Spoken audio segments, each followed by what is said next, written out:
Value zone hyper mart Nandamuri Balakrishna గారిచే November 28న నాచారంలో గొప్ప ప్రారంభం. నమస్తే, నేను Keshav. Welcome to Suman TV. Andhra Pradesh ఉప ముఖ్యమంత్రి పవన్ కళ్యాణ్ ఢిల్లీలో జోరుగా 2 రోజుల పాటు పర్యటన జరిపారు. అలానే వివిధ హోదాల్లో ఉన్నటువంటి మంత్రుల్ని, ప్రజాప్రతినిధుల్ని, కూటమి పెద్దల్ని కలిశారు. దీనివల్ల రాష్ట్రానికి వచ్చినటువంటి ప్రయోజనం ఏంటి? అలానే ఇమ్మీడియట్గా పవన్ కళ్యాణ్తో భేటీ తర్వాత కేంద్ర ప్రభుత్వ శాఖలు స్పందిస్తున్నటువంటి తీరు ఎలా ఉంది? ఈ అంశాన్ని విశ్లేషించే ప్రయత్నం చేద్దాం. మనతో పాటు చంద్ర శ్రీనివాస్ గారు, పొలిటికల్ అనలిస్ట్ ఉన్నారు. చంద్ర శ్రీనివాస్ గారు నమస్కారం. నమస్కారం. పవన్ కళ్యాణ్ గారు లాస్ట్ టైం కూడా వెళ్ళారు, కానీ 1 డేలో టూర్ కంప్లీట్ అయిపోవడం, అలానే కూటమి మీటింగ్స్కి మాత్రమే అటెండ్ అవ్వడం. ఈసారి ప్యూర్లీ అఫీషియల్ టూర్ అన్నట్టుగా ఒక 2 రోజులు ప్రణాళిక ప్రకారం అందరినీ కలిశారు, వచ్చారు. రిజల్ట్ ఏంటి అంటే కొన్ని ఆల్రెడీ శాఖల నుంచి కొంత ఇన్ఫర్మేషన్ వస్తుంది. అసలు ఏంటి పవన్ కళ్యాణ్ గారు ఇచ్చినటువంటి రిప్రజెంటేషన్స్ కానీ, అక్కడి నుంచి వచ్చినటువంటి రెస్పాన్స్ కానీ ఏ విధంగా ఉంది? డెఫినెట్గా అండి. అంటే ఆయన ఈ పర్యటన 100% సక్సెస్ అయినట్టే. మీరన్నట్టు ఎప్పుడు లేని విధంగా 3 రోజులు పెట్టుకున్నట్టు పర్యటన. మొదటి రోజు ఓం బిర్లా వాళ్ళ మరి రిసెప్షన్కి హాజరవటం, ఆ తర్వాత వెంటనే ఒకవైపు రాజ్యాంగ దినోత్సవ కార్యక్రమాలు జరుగుతూనే ఉన్నాయి పార్లమెంట్లో. అదే సమయంలో అయినా కానీ ఆయనకి 7 మంత్రులు ఒకే రోజు కలిశారంటే మామూలు విషయం కాదు. 6 మంత్రులు ఆ రోజు కలవటం ప్రతి శాఖకి కూడా చాలా కీలకమైంది. ఏంటంటే నిర్మలా సీతారామన్ కలిస్తే ఆంధ్రప్రదేశ్ రావాల్సిన నిధుల గురించి మాట్లాడటం, లేకపోతే పంచాయతీరాజ్కి కావాల్సింటే పంచాయతీరాజ్ సంబంధించిన, తర్వాత టూరిజం కావాలంటే టూరిజం 7 ప్రాజెక్టుల ప్రపోజలు, తర్వాత జలశక్తి కావాలంటే పోలవరం పూర్తి చేయడానికి, ఇట్లా మల్టిపుల్. దీంతోపాటు ప్రధానంగా ఆ రోజు సాయంత్రానికి ఉపరాష్ట్రపతి విందు సమావేశం. ఇవన్నీ కూడా ఎట్లుందంటే ఒక తెలుగు రాష్ట్రాలకి, దక్షిణ భారతదేశాల నుంచి ఎమర్జైన పార్టీలకి సరైన గౌరవం లభించిందంటే చాలా రోజుల తర్వాత. చాలా రోజులు మీరు చెప్పింది సమైక్య రాష్ట్రంగా ఉన్నప్పుడు కొంత రెస్పెక్ట్ ఉండేది. ఈ మధ్య కనబట్టలేదనే అభిప్రాయం. ఎప్పుడైతే డోర్లు వేసి ఎంపీల మీద పెప్పర్ స్ప్రే అన్ని జరిగిన తర్వాత తెలుగు వాళ్ళంటే చాలా చులకనగా ఉండేది. ఇప్పుడు ఫస్ట్ టైం ఇది మనకు కనబడిందండి. కేశవ్ గారు మీరు కూడా చూసుంటారు కాబట్టి ఆ ప్రాధాన్యత క్రమం ఏందనేది మనం చూసాం. పెద్ద భారీ ప్రాజెక్ట్ ఒకటి వస్తుంది, గ్రామీణ తాగునీటి సరఫరాకి సంబంధించి. ఏమి అప్రూవల్ అయిపోయినాయి అవన్నీ? అవునండి, అది కూడా జరుగుతూ ఉన్నది. ఎందుకంటే ఫస్ట్ రోజు అయిపోయిన తర్వాత 2వ రోజు మార్నింగే భూపేంద్రుడితో మాట్లాడిన తర్వాత మోడీ గారిని కలవటం, జలశక్తి మిషన్ అనేది మనం చూసాం. లాస్ట్ 5 ఇయర్స్లో కూడా నిధులు దానికి కేటాయించలేదు, నిరుపయోగం అయిపోయినాయి. దాన్ని 25,000 కోట్ల రూపాయల ఆ ఇదిని వెంటనే అసలు గత ప్రభుత్వం జల్ జీవన్ మిషన్ అనేదాన్ని పట్టించుకోలేదు. ఇది ఇప్పుడు ఈయన గ్రామీణ నీటిపారుదల అనేది ఈయన చేతిలో ఉంది. కాకపోతే 5 శాఖల్లో అది చాలా కీలకమైంది కాబట్టి ప్రతి ఇంటికి కుళాయి అనేది, మంచినీరు ఇవ్వటం అనేది ప్రభుత్వం కూటమి పెట్టుకుంది. దిశగా మోదీ గారి నుంచి క్లారిటీ వచ్చేసింది. కాబట్టి ఏదైతే 2 రోజుల్లో ఒక బాధ్యత, అంటే ప్రభుత్వ పెద్దగా ముఖ్యమంత్రి నిర్వహించాల్సిన బాధ్యత తనే ముఖ్యమంత్రిగా, అంటే ఉప ముఖ్యమంత్రి అయినా ఆ బాధ్యత అంతా 2 రోజులు తీసుకున్నట్టు కనపడింది. 100% సఫలీకృతమైనట్టే. ఎందుకంటే వెంటనే 7 ప్రాజెక్ట్స్ టూరిజం ప్రాజెక్ట్స్కి ఫండ్స్ కూడా అంటే దానికోసం అఖండ గోదావరి, తర్వాత గండికోట ప్రాజెక్టుకి 172.34 కోట్లు రిలీజ్ శాంక్షన్ అయిపోయింది.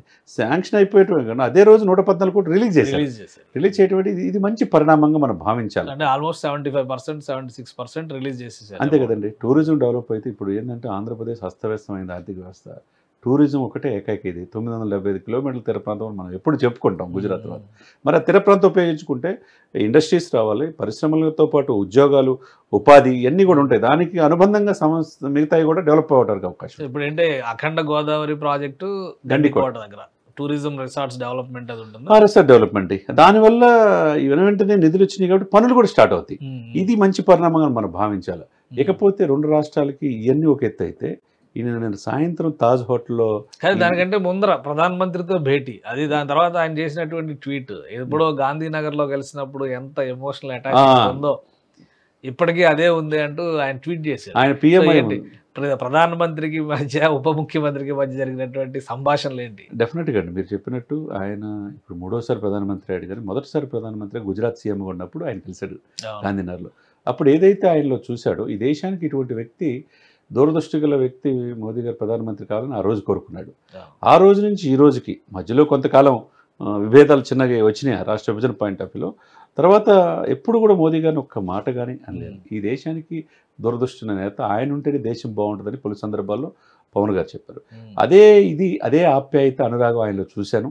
నాకు చాలా హ్యాపీ అనిపించింది. ఆ 30 నిమిషాల సమావేశంలో ఆయన యొక్క ఆలోచనలు నాకు బాగా నచ్చినాయి అని చెప్పి ఆయన ట్వీట్ చేయటం. మోదీ గారు కూడా అదే స్వాగతంతో ఈయన్ని కూడా ఆలింగనం చేసుకుంటాం అన్నీ మనం చూసాం. ఏదైనా కానీ ఒక తెలుగు వాళ్ళగా చాలా రోజుల తర్వాత ఒక మంచి వాతావరణం మనకి ఢిల్లీ గడ్డ మీద మనకు కనపడింది. ఫైనల్ గా ఫినిషింగ్ టచ్ లాగా ఆయన ఎంపీలందరికీ ఒక ట్రీట్ ఇచ్చారు. రెండు తెలుగు రాష్ట్రాల ఎన్డీఏ పక్ష ఎంపీలందరికీ. అది చాలా కీలకం అండి కేశవ్ గారు. అంటే ఇది మంచి వాతావరణం ఒకప్పుడు మనం చూసాం. సహజంగా రేవంత్ రెడ్డి గారు ముఖ్యమంత్రి అయినప్పుడు ఆయన ఎంపీ కాబట్టి గతంలో మల్కాజ్గిరి ఒక వాతావరణం ఎంపీలంతా డిన్నర్ ఇచ్చారు. డిన్నర్ ఇచ్చినందుకు డిన్నర్ పోయినందుకు బాలశౌరి గారిని పక్కన పెట్టాడు. ఆయన అనుకోకుండా ఇప్పుడు ఆ దాంట్లో కీలకంగా ఉన్నాడు. బాలశౌరి గారు లైజనింగ్ బాగా ఉంటాడు, ఎంపీలతో ఉంటాడు కాబట్టి. ఆయన ఎవరి వైపు ఉన్నాడు? పవన్ కళ్యాణ్ వైపు ఉన్నాడు. వీళ్ళిద్దరిని పక్కన పెట్టుకొని అన్ని శాఖలు తిరగటం. నిన్న సాయంత్రం జరిగిన దాంట్లో చూస్తే అండి కనులకు విందుగా, అంటే రాష్ట్రాలు విడిపోయినా మేమంతా ఒకటైన భావన అక్కడ కనపడింది. దాంట్లో అనురాగ్ ఠాగూర్ కూడా వచ్చారు, పురంధేశ్వరి గారు వచ్చారు, మంత్రులు ఆ మంత్రులు అందరూ కనపడ్డారు మనకి. పెమ్మసాని గారు వచ్చారు, వీటితో పాటు రామ్మోహన్ నాయుడు గారు వచ్చారు. ఎంతో ఆప్యాయతగా ఆలింగనం చేసుకున్న ఫోటోలు చూసాం. వీళ్ళతో పాటు తెలంగాణ నుంచి కూడా మనం చూస్తే కనుక కొండా విశ్వేశ్వరరెడ్డి గారు కావచ్చు, శబరి ఆంధ్రప్రదేశ్ నుంచి కావచ్చు, తర్వాత భరత్ విశాఖపట్నం నుంచి, తర్వాత హరీష్ మాధుర్ అమలాపురం నుంచి, వీళ్ళందరినీ చూస్తే చాలా రోజుల తర్వాత ఒక మంచి వాతావరణం అక్కడ ఒక ఐక్యత వాతావరణం చూపించారు మొత్తం. ఐక్యత రాష్ట్రాలకు చెందినటువంటి ఎన్డీఏ ఎంపీలు ఈ ఐక్యతే కావాలి కదండి. ఈ ఉత్సాహంలో ఈ మధ్యలో తెలంగాణ ఎంపీలు కూడా సమావేశం మోదీ గారు పవన్ గారు కలిసిన తర్వాత ఇవన్నీ కూడా ఇండికేషన్ ఏమో జరుగుతుంటే మహారాష్ట్ర ఎలక్షన్ తర్వాత ఎన్డీఏ విజయోత్సవ ఆనందంలో ఉంది. ఇదే సమయంలో తెలంగాణలో కూడా పార్టీ ముందుకెళ్ళండి, వ్యతిరేకత వచ్చింది, దాన్ని క్యాష్ చేసుకుని ముందుకెళ్లాలనేది ఆయన ఇంటిచ్చినట్టుగా ఆయన ట్వీట్ చేయడం జరిగింది. ఏదైనా కానీ ఉభయ తెలుగు రాష్ట్రాలకి చాలా రోజుల తర్వాత కనులు విందుగా సముచిత గౌరవం 100% మనం గర్వపడాల్సిన ఇది.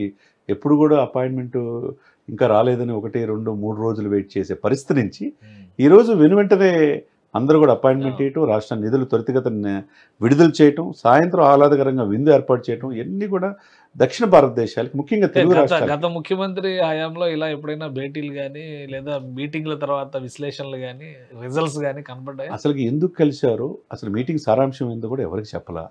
ఆయన వెళ్ళేవాడు, అక్కడ విజయసాయి రెడ్డి గారు ఒక వ్యక్తి కనపడేవాడు తప్పితే రాష్ట్రం నుంచి మంత్రులు ఎప్పుడు కూడా తీసుకెళ్ళాలి. ఇప్పుడు అట్లా కాదు. గెలిచిన ఇద్దరు ఎంపీలని, ఇద్దరు నాకు ఏంటి దేశంలో నేనేది చూపిస్తాడు, ఇద్దరు ఎంపీలు పక్కన పెట్టుకున్నాడు. మిగతా 2 రాష్ట్రాల ఎంపీలతో విందు ఏర్పాటు చేశారు. ఈ దేశానికి నాయకత్వం ఇస్తే మోడీ గారిని కలిశారు, 7 సెంట్రల్ మినిస్టర్ని కలిశారంటే గత 5 సంవత్సరాలు మనం ఏనాడు చూడాల. రాష్ట్రం కోసం, రాష్ట్ర భవిష్యత్తు కోసం మాకు ఇది కావాలి, ఇది అడిగామనేది ఏ రోజు మనకు కనిపించలేదు కదా. ఎందుకంటే స్పెషల్ స్టేటస్ తీసుకొస్తాను 21 మంది నుంచి ఇంకా తిరిగి రాకముందరే నిధులు విడుదల జరిగింది అంటున్నారు. మరి అంతే కదండి.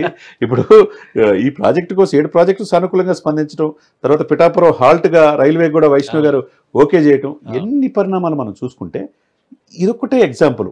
గండికోట అఖండ గోదావరి ప్రాజెక్టుకి సంబంధించిన ప్రపోజల్ చేయగానే 172.34 కోట్లు శాంక్షన్ చేయటం ఏంది, నిధులు కూడా 114 కోట్లు ఒకే రోజు కలిసిన రోజు రిలీజ్ చేయటం, ఇది చారిత్రాత్మక అంశంగా మనం భావించాలి. నాయకత్వం వహిస్తుంది ఎవరు ఈ రాష్ట్రంలో, ఆయన వల్ల మనకి ఏంటి అనేది ఆలోచించాలి అనేది కలిగింది. దాన్ని మనం సంతోషంగా. థ్యాంక్ యూ చంద్ర శ్రీనివాస్ గారు. ఇది Pawan Kalyan Delhi tour grand success అయింది.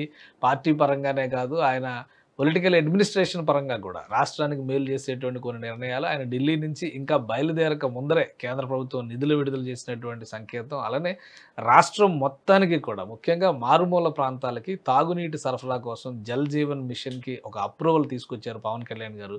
25,000 కోట్ల రూపాయలు విలువ చేసేటువంటి పనులు మొదలు పెట్టడానికి ఒక మార్గం సుగమమైంది. ఇక తెలుగు రాష్ట్రాల ఐక్యతను చాటే విధంగా ఎంపీలతో ఆయన నిర్వహించినటువంటి విందు, రాష్ట్రాల అవసరాలు, రాష్ట్ర అభివృద్ధి విషయంలో కేంద్రం ఆదుకోవాల్సినటువంటి అంశాలు, ఇవన్నీ కూడా మొదటిసారిగా చాలా రోజుల తర్వాత ఢిల్లీ వేదికగా తెలుగువారి సమైక్యతను చాటినట్టుగా ఉందని చంద్ర శ్రీనివాస్ గారు విశ్లేషిస్తున్నారు. ఇది స్పెషల్ డిస్కషన్. Keep watching.